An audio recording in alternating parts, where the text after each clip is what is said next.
Hey, how's it going? Thanks for stopping by.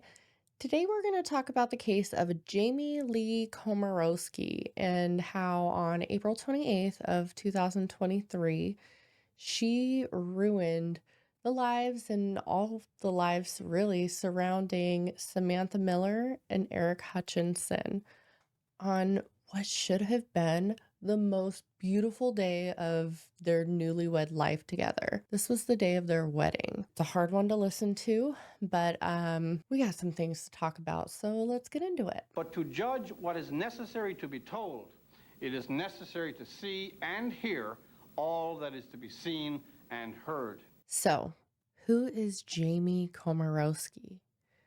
Well, it seems based on her online presence that Jamie really had the life growing up, okay? Loved by her family. Her dad did so much to take care of her. Her mother was there for her. I mean, she had fun. There are pictures of her really starting in like high school, probably around the time that she actually caught her first phone. Good for her. She got to have a good time growing up. I would say we passed the boundary into spoiled territory with her. I mean, at some point they had to. When you start listening to her actually talk on like the jailhouse calls, you can hear it and it is so annoying, okay? Then what if they send me away for a really long time? Well, we're trying to avoid that, aren't we? We cannot do anything more than what we're doing. I just want to hug you guys so bad. So do I, Jamie. So does your mom. I can't with the level of privilege and babying that she must have had. It's crazy. And on top of that, it seems like she developed a drinking problem real early because the pictures of her with alcohol start like right when she gets out of high school. Looking through her social media, I mean, you get a picture of how she developed and as she goes through college, she's drinking more and partying and great. Her photos online look fabulous. If you ask her though, according to her, she ended up actually developing an alcohol problem and she had some issues with anxiety and depression, which maybe that's a result of shallow relationships that were formed.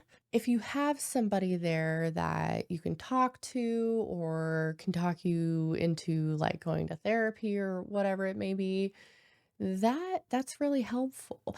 If you have some kind of something that you have to work hard for, that can be helpful. I almost want to say like she never actually experienced real consequences until this happened. 'Cause it doesn't seem like it. She doesn't seem like the kind of person that actually has some kind of grasp of understanding of really like what the fuck she did. Now, before we go any further with what happened on April 28th, I want to talk a little bit about Samantha Miller and her relationship with Eric Hutchinson. Samantha and Eric met in 2019.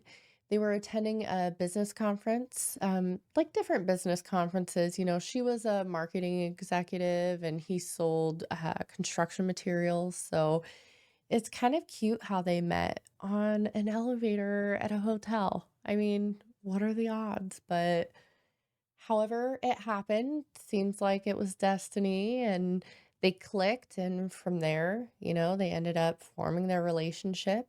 They lived in Utah together through all the COVID times that I know we all remember. And eventually they ended up moving to Folly Beach, North Carolina.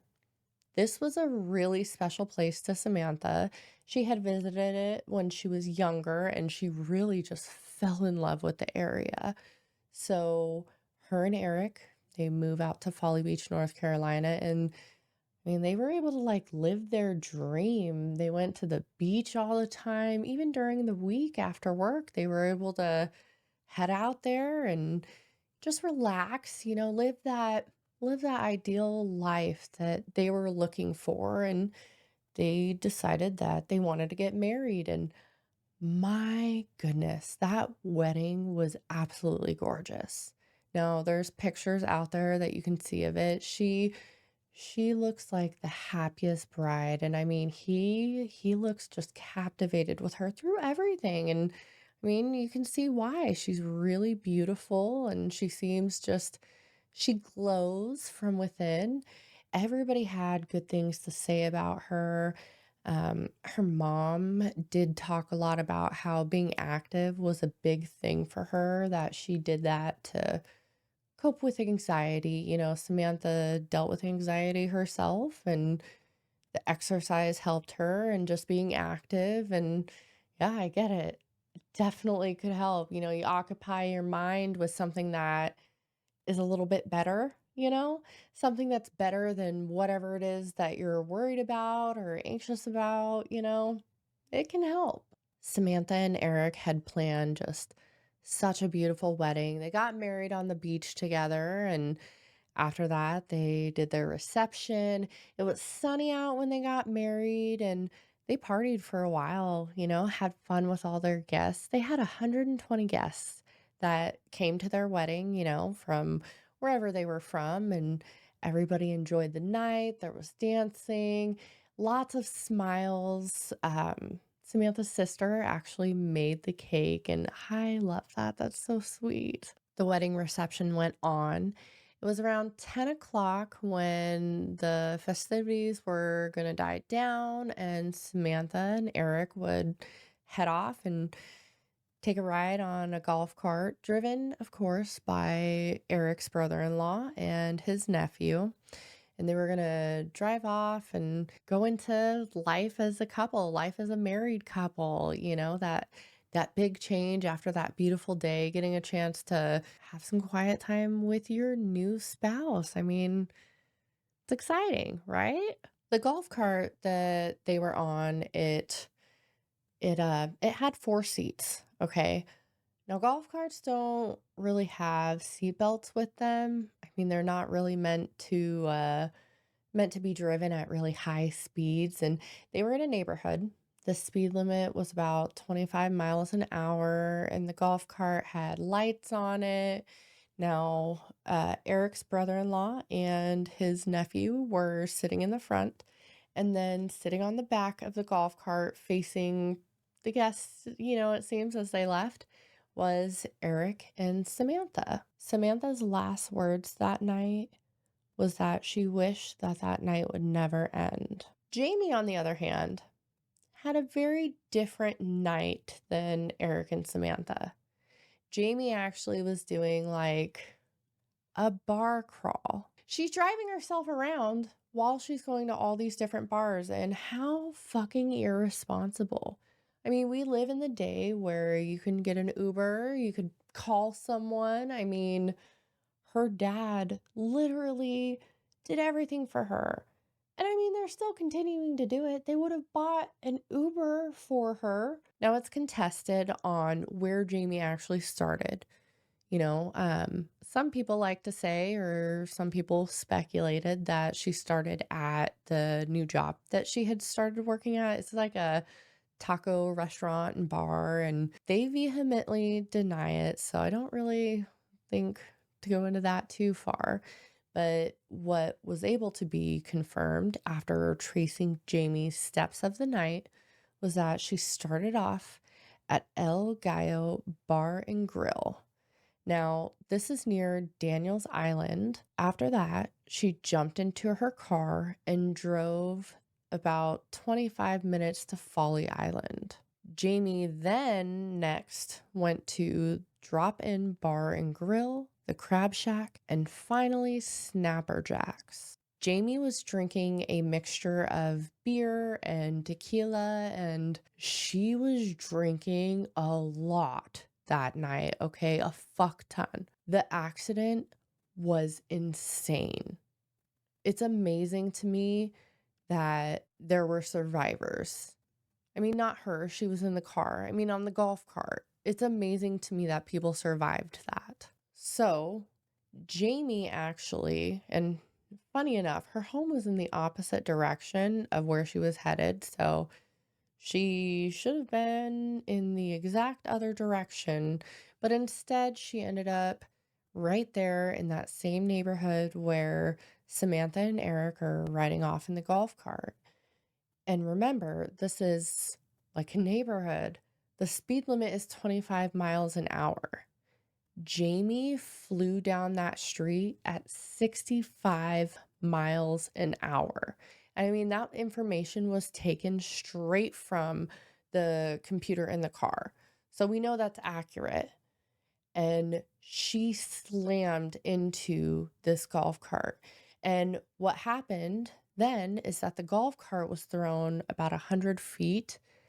Everybody was a mess, okay, except the nephew, actually Eric's nephew. He ended up not having anything too major happen to him. Eric's brother-in-law, he ended up having some severe, like, degloving burn kind of things happening. And Eric, he ended up breaking both legs. He had a traumatic brain injury. He had broken bones in his face. It was all bruised up and cut up. I mean, of course, right on the back of the golf cart. But even worse, Samantha had died right there at the scene, hadn't been able to be away from her reception for not even more than 5 minutes before the whole day was over. And everything ended up going from a dream into a nightmare. It's so awful, like how quickly that happened and just everything can just be gone in a second like that. And I mean, that's what happened here. Now, the emergency responders, of course, they're trying to take care of everybody, but then you have the officers there and they're checking out Jamie, and she so drunk. Okay, first she starts saying like somebody hit me, and then she just kept forgetting like what they were talking about, and she just you could tell that she was drunk. The one thing that she was doing, though, she remembered something there, and she remembered to continue asking for a lawyer, telling them that she did not want to consent to any kind of breathalyzer. I mean, they could tell. And then they even ask her, like, where she feels on the scale of drunk from 1 to 10. She says she's at an 8, which is like so drunk. Jamie told the officers that she had only had like a beer and a tequila shot a few hours ago, but there is no fucking way. There's no fucking way. I am telling you, okay, listen. Her blood alcohol was 0.26. 0.26. Yeah, technically 0.261%. She was fucking drunk as shit, okay? The legal limit is 0.08. All right? She has no business being that drunk, let alone being behind the wheel of a fucking car, okay? No sense, no fucking right for that, all right? She had other options. They were able to pull what her actual blood alcohol levels were from drawing her blood at a hospital. They had to get a warrant for that too. So, I mean, I wonder how much higher her blood alcohol actually was at the time of the crash, because they had to go through a few things. It took a little bit of time to actually get her to the hospital, and how much of that alcohol digested and, worked its way out. I don't know. I would just be, I don't know. It's curious to me to think about what it actually was at the time of the crash. So this is one that's still working its way to trial. Okay, there hasn't been a trial yet. Everything really is supposed to be like suspect and allegedly, but I mean, it's on camera. It's literally on camera. They know she did it. It's just going through the trial process. Now, of course, Jamie is arrested. She ends up going to jail, and she whines so much. I'm telling you, it's difficult just because she's so annoying. Jamie was so upset when she was arrested, talking about how, this is the end of her life. They actually put her on suicide watch, so they kept a really close eye on her. She ended up being able to move out of suicide watch, and they're like There are recorded phone calls of her in the jail talking to her dad and her brother, and it's awful, okay? It's the why me? Why did this have to happen to me? I still just don't know why this had to happen to me. Because bad things happen to good people, honey. That's why. Okay, it didn't happen to you. It happened to Samantha. It happened to Eric. It happened to their families. What a way to think. I mean, what is going on in her head? None of it must be good, you know? Jamie's dad got her a wonderful attorney.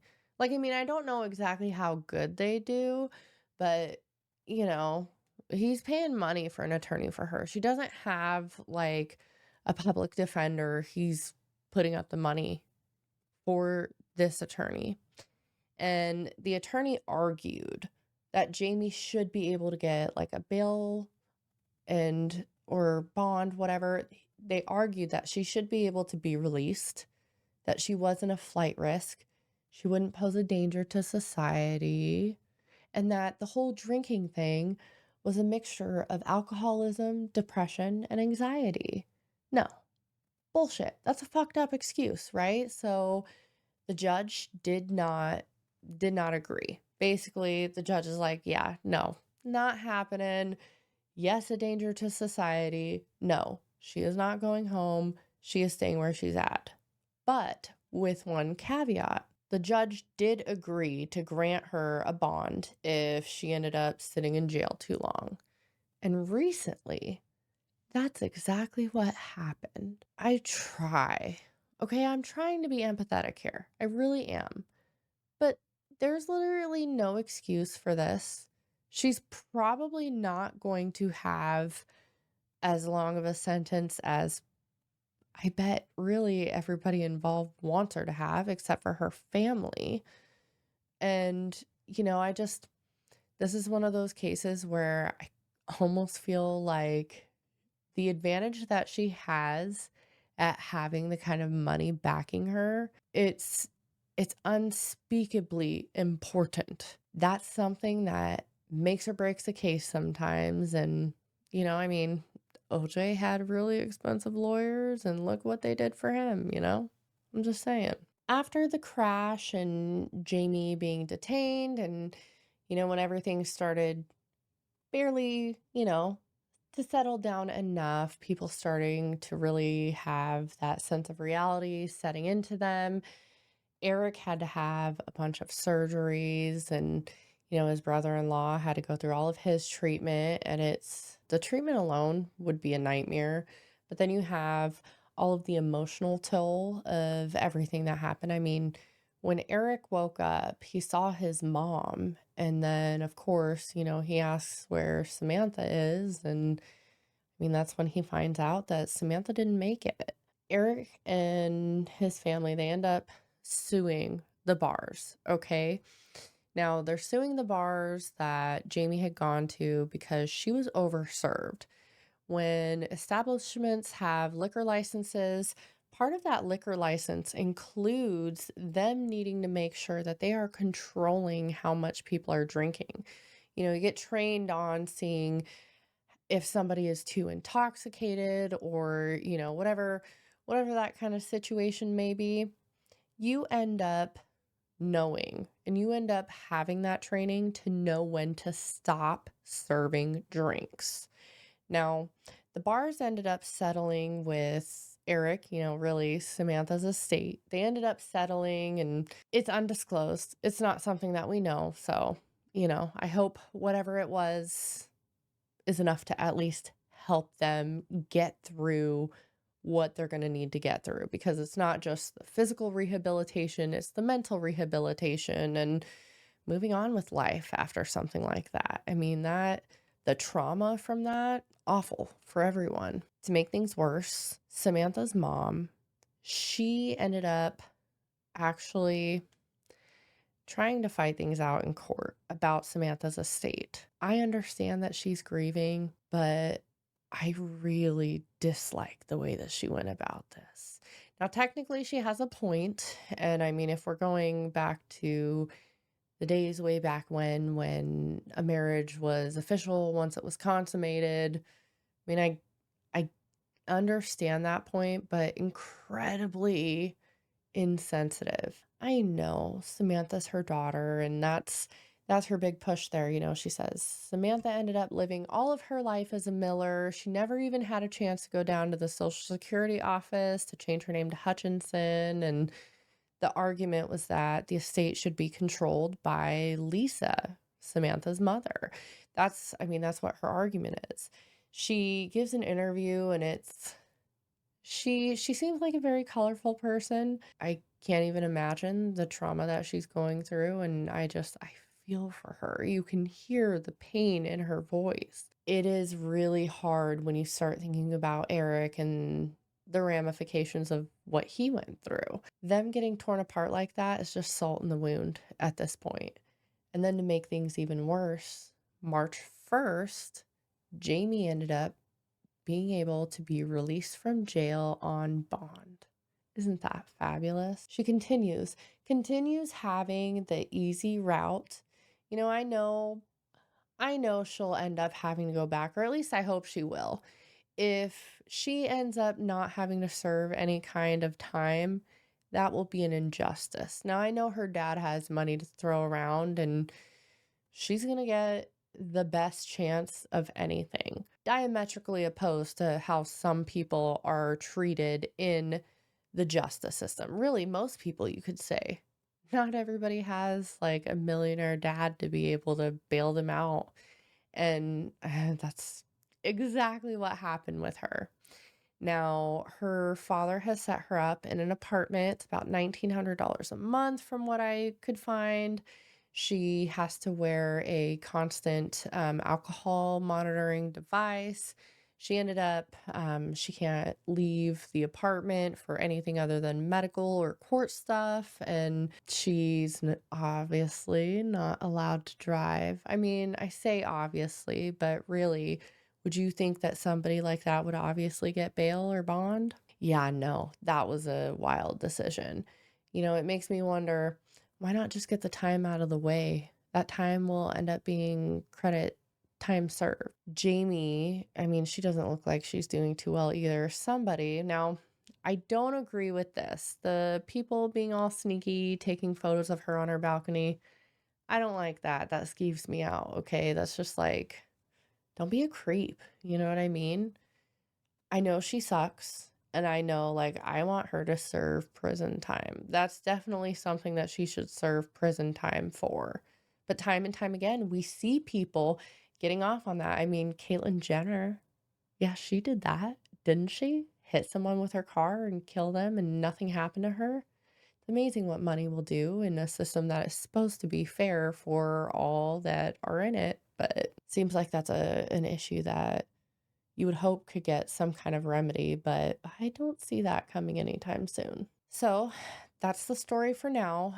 Again, we're still waiting on the court date to occur, and hopefully things get moving. And it's never fun to like wish bad on someone, even if the someone is like a narcissistic bitch like this. I'm sorry. Jamie is a narcissistic little baby bitch. That's just like how I see her. Never grew up, always had daddy there to take care of her. And, maybe that's even where her depression and anxiety comes from. That emptiness that she feels inside because of how shallow she has lived her life. I hope she serves time, but I hope she also fixes her issues because she's got a lot of fucking growing to do. She still hadn't been able to take any kind of responsibility. It's all just a why me? Why did this have to happen to me? And her dad continues with oh, bad things happen to good people. Okay, whatever. Whenever she gets out, she'll be taken care of. Her dad will have that set up for her. It's not like some people when they go to prison and then when they get out, they have nothing and they have to rebuild with nothing. She's going to be fine. And it still somehow feels like justice will not be served in this case, but I don't know. Maybe the courts will surprise us. We'll just have to see.